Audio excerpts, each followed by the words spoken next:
Everybody, it's Rogelio here, and just want to tell you about our friends over at Bet Online. It is your number one source for all summer sports. So MLB, NBA, golf, and the NHL Stanley Cup playoffs. All the latest stats, news, and scores available to you to follow your favorite teams. Get the latest odds and lines, including team matchups, player prop bets, and odds on just about every sport out there. Head to Bet Online today or use your mobile device to get on the action. Bet Online, where the game starts here. Welcome to another episode of the Motor City Metrics here on TigersMLReport.com. I am Rogelio Castillo and Samuel's Chris Brown. And you can find us on iTunes, Spotify, where you listen to podcasts. And please subscribe and like our channel at Motor City Metrics or the Tiger My League Report, where I just posted. We just have the Jackson Jobe start, his second start in Erie. We also have Jaden Ham's full start on Saturday against West Michigan against Quad Cities. Plenty of good content out there as well, including our last episode, week 2 recap. And we'll be recording one live tonight, week 3, and Brandon Day will be joining us. Plenty of action around the minor league system and recap. So that being said, the Tigers kick off a 3-game series with the Rangers starting today at 6:40. And Chris, you were confirming that there was day games the rest of the week. Is that correct? Yeah, oddly, at 1:10 every day the rest of the week. Tonight is Jackie Robinson Day, so be prepared for everybody to say, "Hey, nice play by number 42." And then 1:10 the rest of the week, which is, as you said, what is this, the Cubs? But that's kind of fun. And makes some sense given that the weather in April can be a little bit fickle. But maybe if people want to ditch out on work one of the days these weeks, go watch a Tigers game. They're playing the defending champs. That's pretty cool. My apologies. It's a 4-game series. It goes all the way till Thursday before the Tigers head off to Minnesota to kick off a weekend series with the Twins. And before we preview the Rangers series, let's talk about the series of the weekend. The Tigers had a split with the Twins. They rallied with 4 runs in the 8th to pull it off to win 4-3 yesterday. But let's talk about, we talk about Friday. I don't really want to start, but Saturday I was there for a little bit before I had to take off. But the Tigers woke up the bats a little bit. They got another the same pitcher DFA'd again. Poor Michael Tonkin. And the offense looked pretty good until Saturday, and then Joe Ryan decided. The Tigers, offensively speaking, yes, they hit the ball, but they struck out 42 times between Friday and a doubleheader. Yeah, there was a little bit of everything in that series. I think the Friday night was like their first laugher of the year, which was good for the fans, right? They were up 8-0, I think, heading into the 9th, and then Will Vest, couldn't get it up because he was, you're in an 8-0 game. He doesn't have his full repertoire going or whatever, so gave up a couple runs, but it was nice to see they got out early. And then Saturday was an interesting one because the first game, as you talked about, Joe Ryan was just awesome. He had 20 swings and misses. I think he may have set a career high with 12 strikeouts. And but at the same time, like, the Tigers got a couple chances and made them count. Kerry Carpenter hit that 2-run homer, I think, in the first inning, right? And that was after an error, I want to say. Yes, I thought there was a throwing error at Mark Hanna was going through first, and I think it was a throwing error. Yeah, and that proved to be kind of a big thing during the series, right? That was the Tigers took advantage of some mistakes. And I was prepared that first game on Saturday, basically prepared to say, the Tigers pulled out another game that they shouldn't have won because Ryan was dominating them, but they were making it work. And then they it got to extras, and you feel pretty good about the Tigers in extra innings because of what they've done so far this year. And they had a couple of chances. Colt Keith tied it with a single, and they had a chance. And I don't remember if that was the time that Matt Vierling couldn't get a bunt down, which is frustrating, right? I mean, that was one of the few times they'll ever call on anybody to bunt, and you would think that Matt Vierling, he handles the bat pretty well, he could get it done. He couldn't, and then they didn't score the run in that inning. So, and then of course the calamitous 12th inning that involved, I think, a couple botched double plays and Spencer Torkelson making an ill-advised choice. I guess that wasn't the one with the botched double plays. I'm sorry. It all blends together when you watch 2 games from the press box. But yeah, Torkelson made the poor choice of trying to go to third instead of just taking out at first with Alex Lang on the mound. And Alex Lang, of course, then walked in a run because, strikes are just hard to come by with him.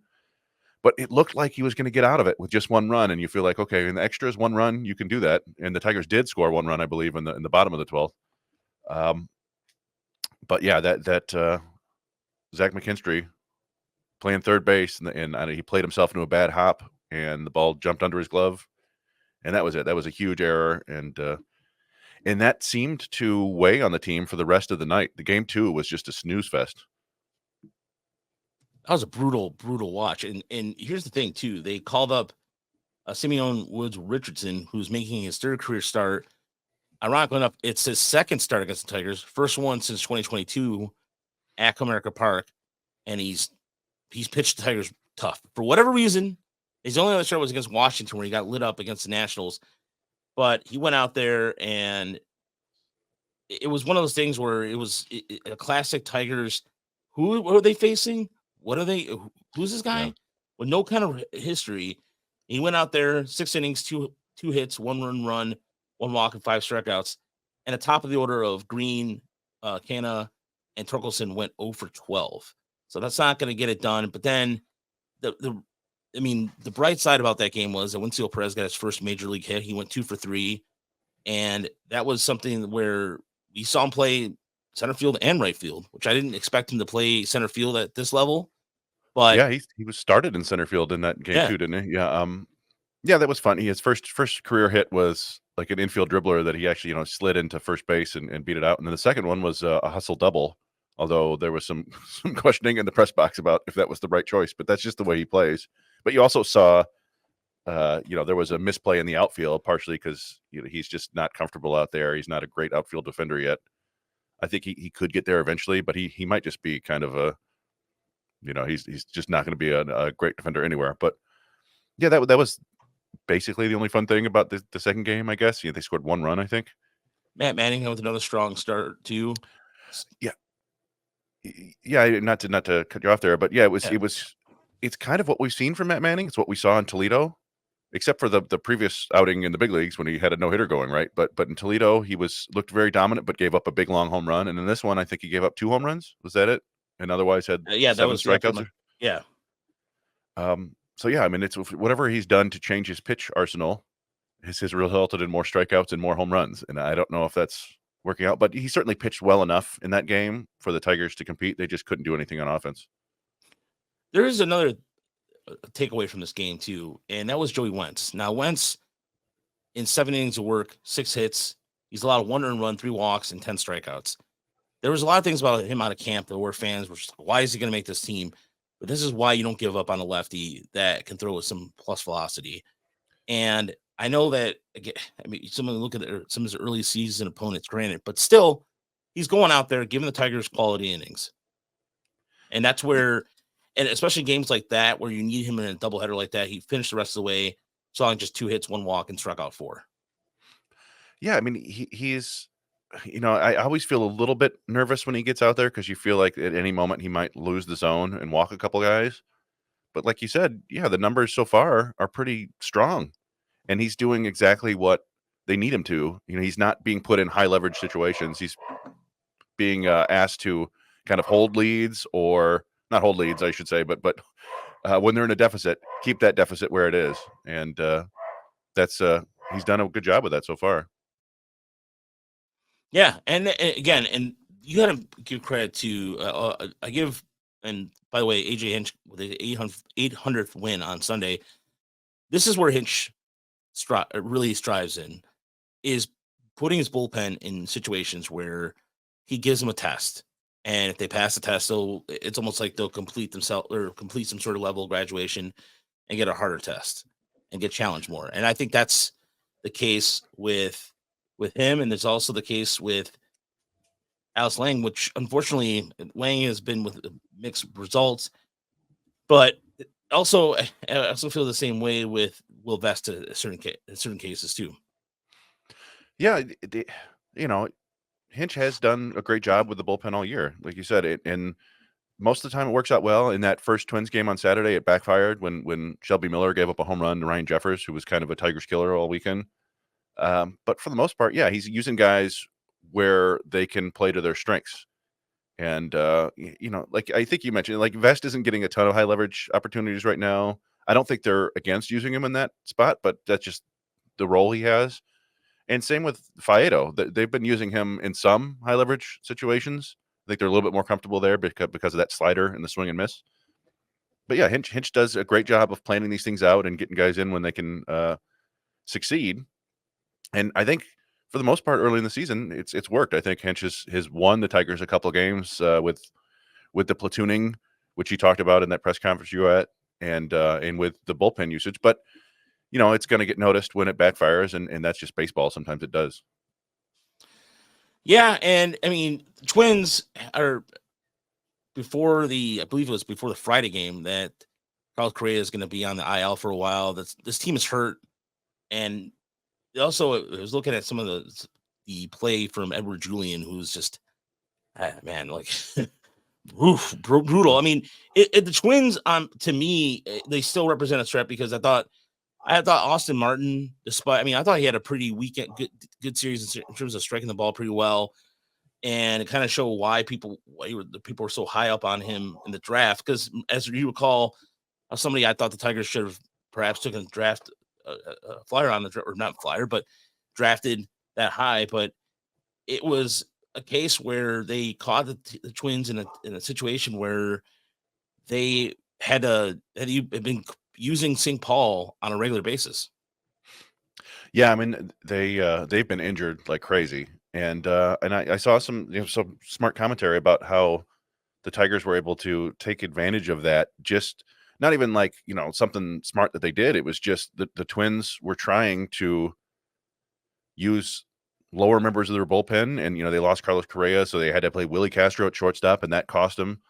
And then Caleb Thielbar came in and gave up that huge home run to Javi Baez on the Sunday game, which was kind of the first needle prick in what ended up being a big comeback for the Tigers.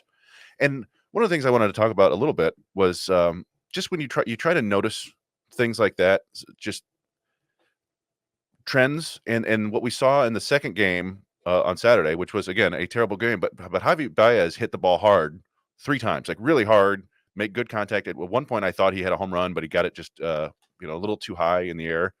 And so what you're thinking is, like, okay, he seems to be dialing in a little bit. And sure enough, he gets a favorable matchup in the next game and hits a home run. So you just try to look for those things. And I am, I guess, hopeful. Spencer Torkelson had he's off to a brutal start, hitting a lot of pop-ups and just not solid contact, but he had a couple great at bats on Sunday, and ended up getting the game winning RBI. But before that, I think he had worked like an 11 pitch double, something like that. And you're hoping that is a sign right there that he's going to start to lock in. We'll look for that in the coming days, and we see it in the minors too. We don't need to go off on a tangent here, but I was worried about Max Clark that first week because he was having trouble with fastballs. Last couple games, his big 2-run double was on a fastball, 96 miles an hour, pulled it down the line, and then yesterday, even a harder fastball, and he yanked it.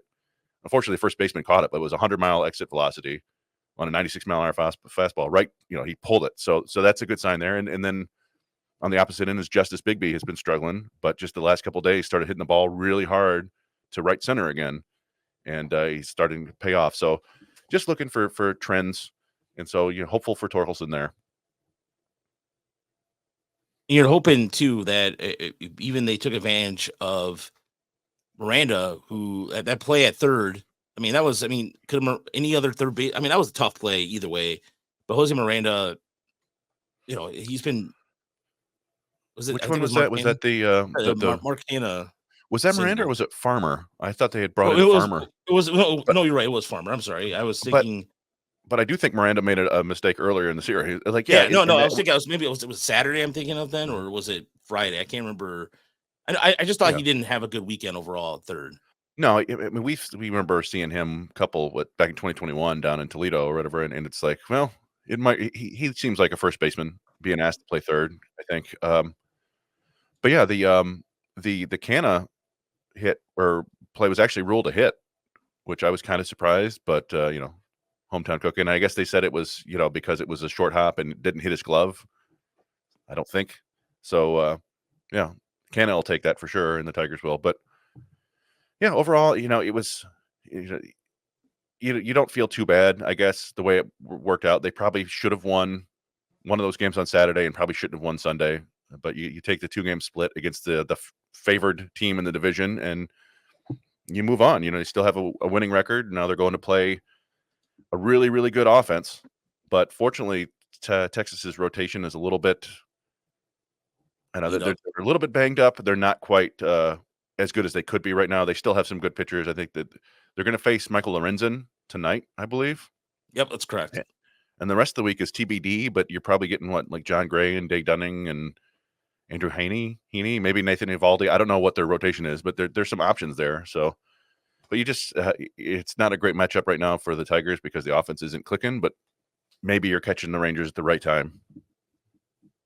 This whole entire elephant in the room with Wyatt Langford being out there, and so that's going to be a talked about subject, unfortunately. But I wanted to play what Javier Baez said after the game too, because I thought it was important for the context of. I mean, this guy's had a brutal start. It was 1 for 23 to start. It just been absolutely brutal. He's been getting booed. A lot of easy low-cal jokes. Just you always see the memes on Twitter with him swinging at bad pitches. Again, this is what you've inherited before. Again, I understand where the logic is of pointing this out over and over and over again. But what I thought he said was fine. I thought he was what he said, and this guy has every right to defend himself. It's been frustrating, to be honest. I've been trying my best for 2 years, if you want to say it like that. For me, I only care about staying healthy. And if I'm healthy, I got no excuses to do good. And when I do good, everybody's happy. So hopefully I keep getting better every day, and I keep seeing the ball better. Does the negativity affect you? I mean, I know there's been times this year where you've been booed after striking out or recording an out by the fans. Does that sort of stuff affect you at all, or? Not really. I mean, I've been booed pretty much my whole career, and I know it's frustrating for the fans, but I think that doesn't really help the team and the organization. I think if we grind together, we should stand up together. We should stay together when we're down. So it's not only here. It's happening in other organizations with other players. So it doesn't affect me, to be honest, and I don't think it's really respectful when people talk trash and disrespect you behind a net. That they can say anything. So doesn't affect me, to be honest, and I'm just worried about playing good, and doing good for my team and my organization. So um, they can do whatever. There you go. And that was the audio. It was courtesy of Bally Sports Detroit. And Rieger with a good question there. Jeff Rieger from 97 won a ticket on a follow up there. And he's absolutely right. I mean, we were dealing with, and it's so weird because on the same day we saw a tweet it was Tigers Turmoil and a couple other people that were posting a picture of Max Clark with two different shoe colors, one being the positive comments he's received and the others from people on Twitter. And this is not new. We all know that the keyboard warrior element exists. You're there, or I am. Okay, all right. I didn't see your image. Yeah, just like, Yeah. okay. So I just didn't see your image. So for the record, it just came up black. So sometimes when it comes up that way, I have no idea whether you're on or not. So It's dark my humor. apologies. No, but to finish my point, and then I'll get you chime in on what you thought about the series. One of those things that we've talked about this. It is so easy to be a keyboard warrior and behind that and go there. And there's some accounts out there who post their quote unquote L or W's when they call out a radio station or whatever it is. It's so bizarre to me that you have that kind of flex out there. If that's the way you want to celebrate your stuff, fine. I mean, could Chris and I go and celebrate all our W's about our prospects and L's? Sure, we could do that. We could say how right we were, wrong we were, and so be it. But no one cares at the end of the day. Really, no one cares. But it is unfortunate for Baez because, yes, defensively done well. And Chris, you were talking about this on your Good and Bad, the Ugly on Thursday. The offensive numbers have just been bad. And he hasn't even drawn a walk either. But that's not his game. That is not his game at all. That being said, it is. You look at Torkelson. You're talking about his at bats, Chris. One of the things that I noticed too was that that single. I think shows kind of like he was much more aware of just putting the ball out somewhere to get something going. And I think there's some sort of sign of progress with that.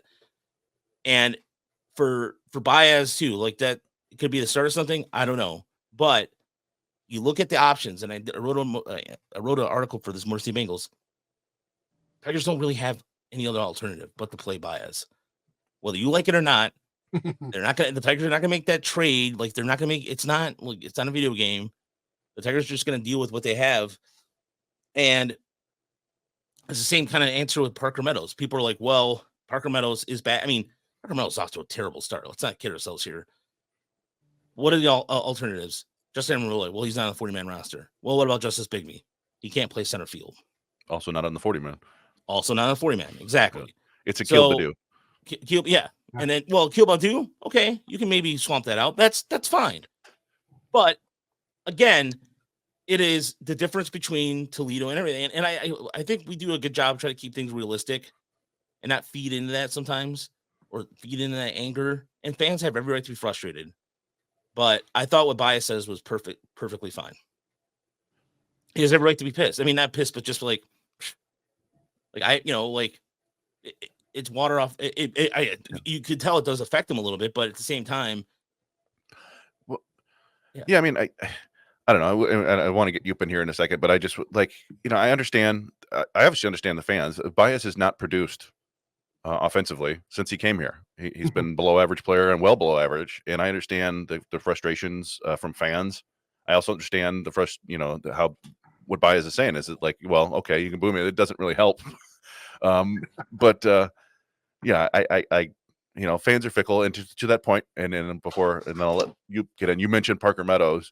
I can't tell you how many times we got after posting Parker Meadows clips from the minors last year, got people saying, call him up, call him up, call him up, call him up, call him up. He probably was the most call him up player all last season, and he came up and for 140 minus Colt Key. Yeah, probably. Yeah, you're probably right. And then there's 140 plate appearances in the big leagues, and he looks solid. Mm-hmm. And now 40 plate appearances into this year, everybody's like, send him down, send him down, send him down. It's like, you guys settle down, all right? We post a highlight of Malloy or Young, and they say, call him up. And it's like, okay, well, Young's got like a 38% strikeout rate right now, but people don't notice that or read about it. But so, yeah, that's just, I don't know. I feel like fans would love Javier Baez if he produced. I think he's the sort of player that they could really get behind. They just need him to produce, and then they'll start liking him. And with that, what do you have to say? Well, I agree with that point completely. If Javier Baez was just hitting, let's say 241, right? Just pick a number out of the hat. So he'd be contributing. He'd be doing those quick slap tags, running the bases good, making some flashy plays in the field. He would be a fan favorite. It just boils down to when is he going to hit? Is he going to hit? Yesterday, he showed he has the power left in the tank. Can he start to access a little bit? I've seen a lot of people, I think correctly, saying it's not so much the waving at the sliders because he's done that forever. He is not hitting fastballs, and not being able to hit the fastballs, no way to get through life, son. That's not going to make it for you in Major League Baseball. But with this contract and everything else, and the injuries and the minor, there's no one else. He's going to play. And, let's face it, they're 9-6. They're doing okay. Even with all these problems with Parker Meadows and others, Torkelson being off to a slow start, they're hanging in there. They're doing just fine. They're showing the power of 3-2, right? 9-6, they've gone 3-2 3 times. And that's a 97 win pace. Not that they're going to win 97 games. I don't believe that. But they're playing perfectly acceptable baseball right now on the results column, right? So I think everybody just kind of needs to take a deep breath and let this play out. Certainly they could go, they could easily go 2-4 this week against the Rangers and the Twins. And if that happens, then you adjust. But right now the results are good. And you just kind of keep moving on. And if they go 3-2 this week, I'd be perfectly happy. Yeah, especially when you look at the rest of the schedule coming up after Minnesota. You have to go to Tampa. Then you host the Royals. You have the Missouri series. You host the Royals, then the Cardinals. and you get to see right now the Royals, ladies and gentlemen, are in just a half a game back of first place, and they lead. They're an offensive juggernaut right now. But they also, I think, are among the top 5 in ERA, which is wild to me. But they did something very similar to they built their rotation off free agency. I mean, it's something that we don't see teams do often. I mean, it was 1 year, 2 year deal. I think some of those deals were kind of short-term deals, but pitchers that have seen some high mileage pitchers, if you will, and they've been able to survive. And meanwhile, the biggest thing about this upcoming schedule for the Tigers too, Tigers always play weird in Minnesota. It doesn't matter if it's the Metrodome or Target Field. I don't know what it is about. And I'll be there next week for work, non-baseball purposes. I'll be in St. Paul for a week, staying at a casino. Nice. So yeah, that'll be interesting too. But nevertheless, you're looking ahead a little bit here. You have the rate, but we can start with the Rangers. Rangers right now are in a weird place. They're 8-8 in the division.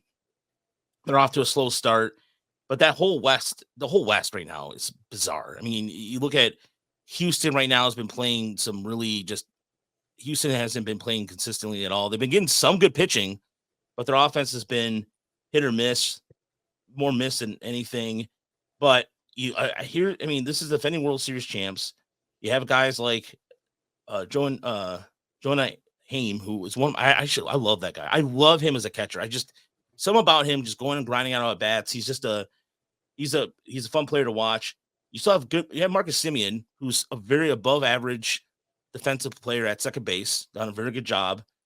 And you also, Aroldis Garcia is something, he's just continuing to get better every year. He's batting off to a good start, 328. But it doesn't matter. I mean, the Rangers have, but the one person that we're talking about earlier, Wyatt Langford, that's going to be all eyes on him, because between the Tiger Minor League Report, take away from us doing social media for a moment. Wyatt's being talked about Rookie of the Year. There's been talk about that. He tore the cover off the ball in a short period of time in the minor leagues. But I don't know. What are the 3 things you guys are looking for? What are the 3 things you're looking forward to in this series? I'm looking forward to seeing one. I'm looking forward to see what the Rangers have with Langford. 2, I'm also with the rotation being kind of like this it's not necessarily hodgepodge, but Corey Bradford's on the IL now, so that kind of changes up a little bit. And I'm also seeing how they also it's funny, but I never thought in a million years I would see this guy pitch again, and that's Jose Urena. Yeah, he's back. He's back, and he's part of a bullpen that is horrible. So those are some of the things I'm interested in. I'm looking forward to watching Wyatt Langford. I watched a lot of tape on him, video on him when he was at Florida. Earlier in the spring, I said, he still hasn't hit a real home run in the majors. And guess what? He still hasn't hit a real home run in the majors. So everybody thought he was going to dominate. It would be crazy, of course, if he really busted out against the Tigers. That would be, all the Max Clark, Wyatt Langford people would really have a lot to crow about. But so far, he's just been okay. But it's still pretty impressive that he went from the draft basically to the majors that quickly. Also looking forward to watching Evan Carter. He's probably a prospect right up there in the Langford range. Good young player, pretty exciting. So the Rangers bring a lot of talent. It should be a good series. If the Tigers can just take 2, I think that would be fine, and that would be a pretty good week. A lot of day games, unfortunately, with work, won't see too many of them, but be listening as much as possible.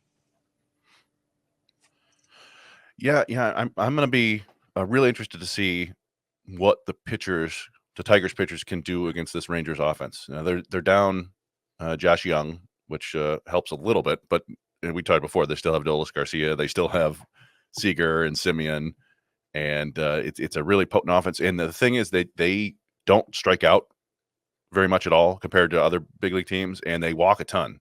So it's going to be really important for the Tigers to continue playing good defense. I think there's going to be a lot of balls in play and men on base.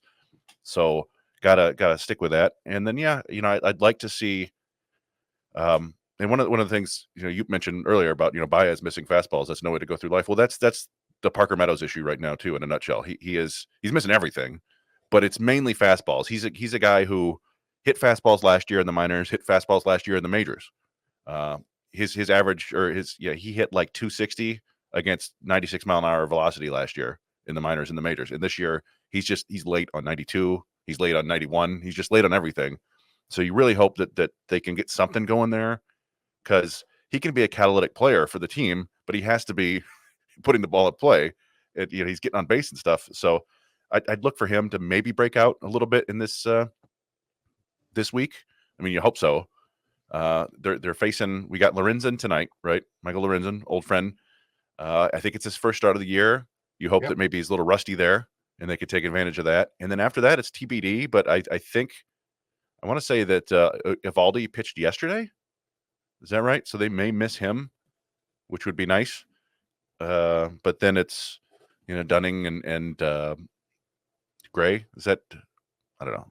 Yeah, that's what. Because Nathan pitched. Yeah, he pitched on Sunday, correct? And Gray pitched on Thursday. So they'll probably get Gray, but Dunning, and then Dunning pitched on Friday. So probably Dunning or Gray and Dunning the last 2 days. Sorry, yeah, it would be about right. Yeah, but it's I mean, it's going to be a challenge. This is really the first good team the Tigers have played. You can say what you want about Minnesota. They won a division last year, but they're kind of somewhere between average and slightly above average. And with all their injuries, they're probably below average. So this will be a real test for the Tigers. Maybe they step up to it. Maybe finally facing that. Maybe they lock in a little bit more, and I'd like to see them work the counts more. Everybody but Meadows. I want to see Meadows attack pitches early in the strike. I'd like to see more of that torque, long at bats and patience. A little bit more of that from Green and Carpenter, and it could also very well be Colt Keith's breakout series, as we talked about. Langford. These young hitters, it takes them a while to get comfortable, and we saw Colt Keith almost hit a home run on Saturday. I think that may have been game 2, where it was a Comerica Park fly ball to deep center that he hit 400 plus feet. And I think it's coming. He's a guy that's, I think, conscious right now of not giving away at bats and not striking out. And I think he'll get to a point where he's ready to launch. And it could be this week, could be another month from now, but I think it's coming. And I thought he did a really good job of doubling off. They made a really good play against Manuel Margot. Is it Margot? No, Margot, correct? Yeah. Margot. Yeah. I mean, Margot. That was a good play. There's nothing to complain about Colt Keith's defense and base running and all that stuff. He's been far better than I think even. I mean, we've always loved Colt Keith, and I didn't think he was going to be this good defensively. So if he can stick with this and start hitting, I mean, we used to talk about he's probably going to be capped out as like a 3-4 win player because it's going to be all bat. But if he's hitting the way we think he can and playing solid defense, I mean, there's a much higher ceiling there than I expected. It has been pretty impressive. Yeah, you know what? And somebody mentioned, I think it was Tigers Jed UK on Twitter mentioned a Chase Utley comp, and you know what? That's hey, look, if he ends up like Chase Utley, that's fine by me. I mean, the one thing about him that when he goes out there is everything's like a professional at bat. He had a couple of hits, I believe, in game 1 or game 2. I think it was game 1, a doubleheader, and he is getting better and better at just in terms of even the situational hitting too. There's nothing bad you can say. I mean, the batting average aside, but ignore that for a moment. This is a guy who, and Chris, you said this in the press box, and we've talked about this. Give the guy 3 or 4 weeks, he'll make an adjustment, and I think that's going to happen. It's been happening in the major league level, and that's something that there's very few players that we've seen over the last 6 years. We've seen in the minor league side of things, but overall, that we've able to see or that we've been able to watch that have that kind of approach at the plate like Colt Keith, and it's saying that high praise because I don't try to say that about a lot of the guys. I mean, we've seen guys come and go, and you're like, but Colt Keith is to me truly unique, and just doing the little things he can to be part of it. Like he is, if you talk about baseball junkie, he's the true definition of that. And But on the lines too, you have another guy like that with Texas and Corey Seager, who has a walk rate near his strikeout rate. I mean, his strikeout rate's in the teens, like 16%. His walk rate is around 13. Corey Seager is one of my favorite players to watch outside of Detroit because he takes really good at bats. I mean, he works the count, and he's just really good at just it was something I just feel like he's evolved so much since he left LA. I don't know about you gentlemen, but I feel like he has become a much better, well-rounded player since he got to Texas. Oh, there's no question. Last year, I mean, with Texas in contention, we got to watch a lot of baseball with them. And as you mentioned, just every at bat was like a war. You know, he did not give any away to the pitcher. Pitchers had to hate the sight of seeing him come up. He's just an impressive ball player. Would love to be a fly on the wall back in the Avila days when they were, looking at all those free agent shortstops. What was the opportunity to get Corey Seager? Was there any? Would be fascinating to know, and we'll obviously never know. Yeah, I mean, there was a great article last year, I think, at Baseball Prospectus about how Corey Seager is number one in baseball, kind of by a significant margin, in swinging at pitches that you should swing at. Basically, he attacks everything in the strike zone, and he hits it hard, and that's a great skill to have. And so, yeah, I mean, I think you picked him to be MVP this year. Yes. I picked him to be MVP last year, and he came pretty close. But yeah, I mean, he's one of the better. It is interesting. I used to always compare him with Carlos Correa, partially because of fantasy implications, but also they sort of came up around the same time, same age, and Correa has been solid, but never really came close to that full MVP season, I don't think. And Seager has been much more consistent. Seager had injury troubles early in his career, and now Correa is having them later, which is sort of a more common path. But one thing, just doubling back to Colt Keith real quick. One thing, I was just checking his Savant page, and the big issue right now, he's not hitting for power. His batting average is 208 and his slugging is 226. But based on his contact, his expected batting average is 270. His expected slugging is 420. So he's 70 points of average or 60 points in average and 200 points in slugging. And that's he's not hitting the ball super hard, but his sweet spot rate, that is to say the basically your launch angle, you want that sweet spot where it's not a pop-up and it's not a ground ball. It's a line drives. He's hitting tons of those, and he's just not getting rewarded right now. And so you have to believe that some of those are going to start falling, and he's going to start racking up the extra base hits soon. Yeah, and that's hopeful, and I think it's good to happen. Before we get out of here, because we will be doing a Thursday show, I do want to throw in one number out there real quick before we get out of here. And first and foremost, thank you so much for watching or listening to us. And I should mention this now, going forward, probably with the Thursday shows, with the Thursday shows being longer, we'll be splitting those up on the podcast side of things. So if you're a regular listener to the podcast, just to split it up a little bit, we've been experimenting with that, and it looks like it's been working pretty well. A lot of our listeners tend to listen to us, pause, and come back to us. So we're trying to do like 30, 45-minute podcasts, and if it goes longer, we'll split it, and it just makes things also easier for sharing content on YouTube as well. But the number 5, and as a number of times the White Sox have been shut out this year, they've been outscored, ladies and gentlemen, 26-74. We are going to witness probably one of the worst teams since the 2003 Detroit Tigers. This is going to be a fun watch from the standpoint of just as an observer of baseball, what not to do with your franchise. You pass the buck to somebody in the front office. You don't do a search, and you basically the most money you've ever spent was on a left fielder who's giving you negative WAR defensively. I like Andrew Benintendi. I thought he'd be, but you go out and get clowned by Cincinnati 11-1, 5-0, and 11-4. Ouch. Yeah, the run differential is minus 48, huh? Wow. Yeah, and arguably their two most talented hitters are injured for a significant amount of time in Luis Robert and Yohan Moncada. Moncada hasn't ever really lived up to the billing, but he's still a talented player. Yeah, it's ugly there. They'll be picking near the top of the draft, I think. Yeah. Go ahead, Uber. I was going to say, the Tigers come in with a -2 run differential right now. Yeah. So Texas is at plus 14, so that's going to be interesting to see. I just wanted to break it with Reese Olson and Mize and Skubal against that Rangers lineup. It's going to be a lot of fun. It'll be a lot of fun.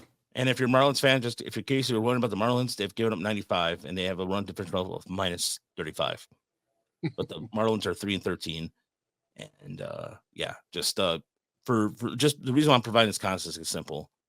For all the complaining I've seen about the Tigers, they're 9-6, and they're playing competitive baseball.